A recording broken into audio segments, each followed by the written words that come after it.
మహిమ కలిగిన గాక. దేవుడి కృప పట్టుకుని మాట చెప్పుకుంది పరిశుద్ధ గ్రంథం మత్తయి సువార్త 14 అధ్యాయం 29 వచ్చినమాట.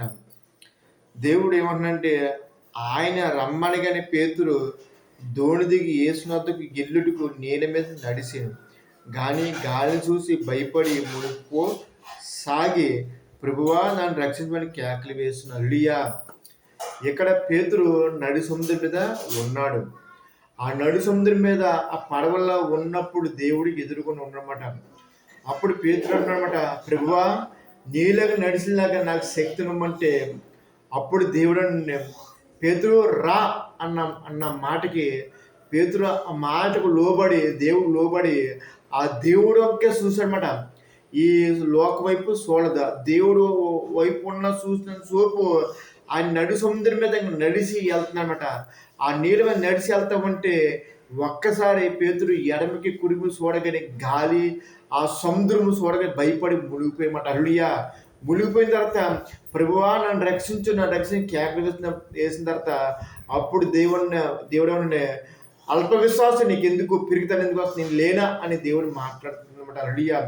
అవును బిడ్డలారా, మన దేవుడి వైపు చూసిన చూపు కష్టాలు, బాధలు, శ్రమలు రావు.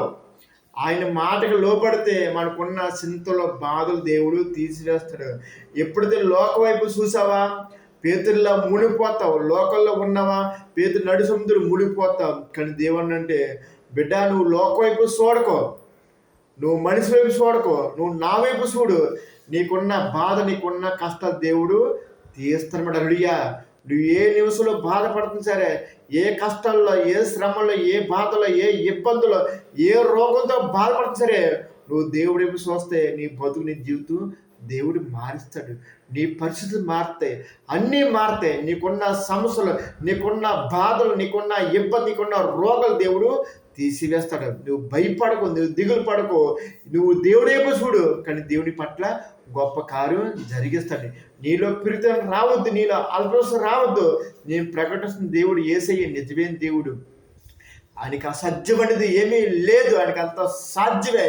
ఈయన నీ బతుకు దేవుడు మారుస్తాడు. నమ్మితే నీ వల్ల సమస్తం ఆయనకి సాధ్యమే. దేవుడి వైపు చూస్తే నీ బతుకు, నీ జీవితం మారుతుంది. హల్లెలూయా. ఈ చిన్న దేవుడు దీవించును గాక. ఆమేన్.